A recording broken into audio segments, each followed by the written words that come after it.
Shalom, Ras Iadonis. Let's touch on, I don't think I spelled that right. I made a typo. Ethiopian cross. Right? I want to use the Ethiopian cross as an example. And this is the reason for the season Pesach, Passover. Now we're in the days of unleavened bread. Now there's a couple of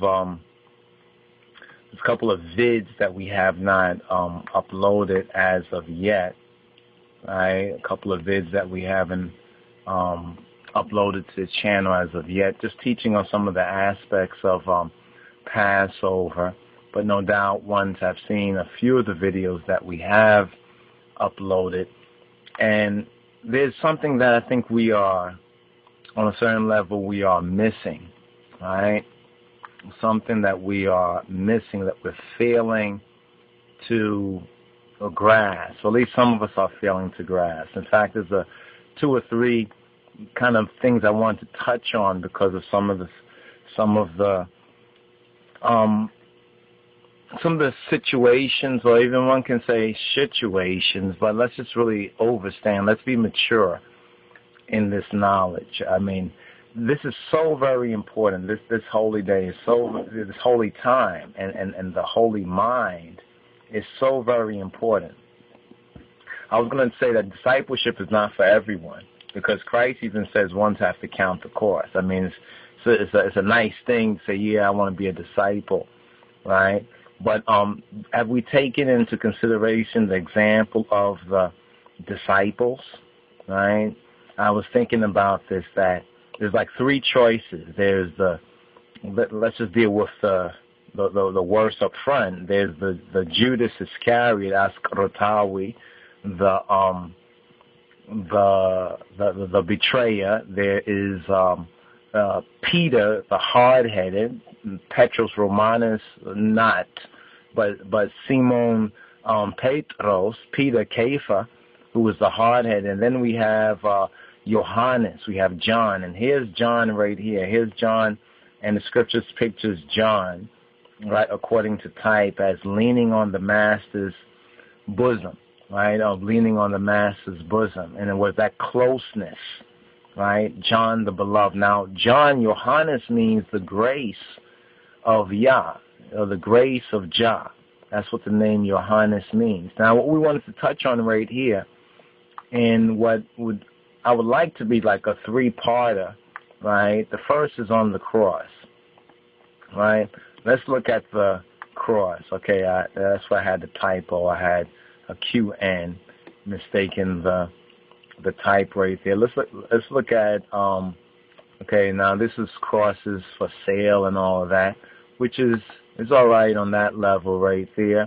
But let's get into the real meaning of the cross, because a lot of ones say, oh, you don't know the meaning of the cross, so the cross was just a symbol. One thing about the Ethiopian, the ancient church, that we have to consider and keep in mind, let's move this out right here, that the cross as symbol, if you can see some of these crosses right here, never pictured in the traditional Ethiopian crosses that we can see from anciency, never pictured Yeshua, Yesu, still on the cross. That is a modern, careless Ethiopian invention that has come in from its association with the world, right, with the Gentile world system that you see now. They have certain Ethiopian crosses, processional crosses, like the Roman Catholics, right, which still has Yeshua. They're suspending belief. They're keeping Christ hanging on the cross. Let's touch on this one right here. This is a beautiful one.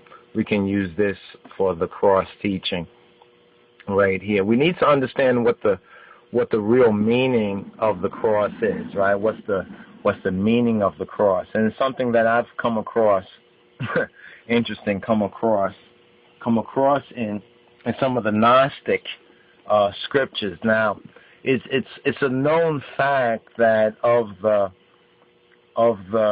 9 saints, that they were Gnostics, right? They were Awaki, they were Noahs.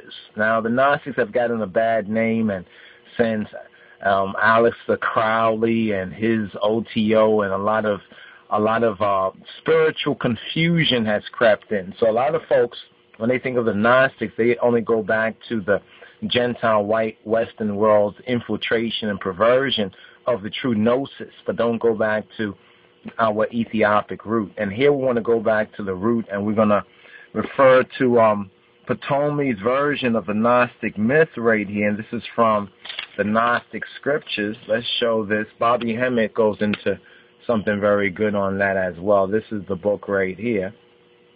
So here's a well-worn copy of it, right? A well-worn copy of it. And we're going to touch on this area right here from a chapter called The Allegories of the Inner Boundary, right? The inner boundary, the boundary of our soul. That means receiving the true teaching should have a resonance effect in our soul. Otherwise, we are just, hearing, becoming forgetful hearers of the word.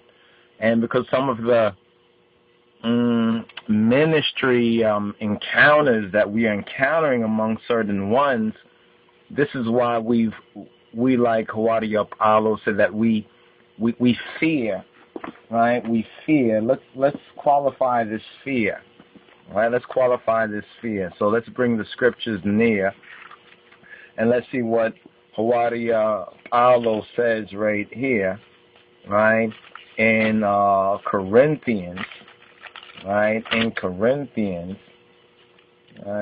Corinthians, chapter, let's bring up this chapter right here. Okay, it's chapter 11, which is bankruptcy, right? In the world, chapter 11.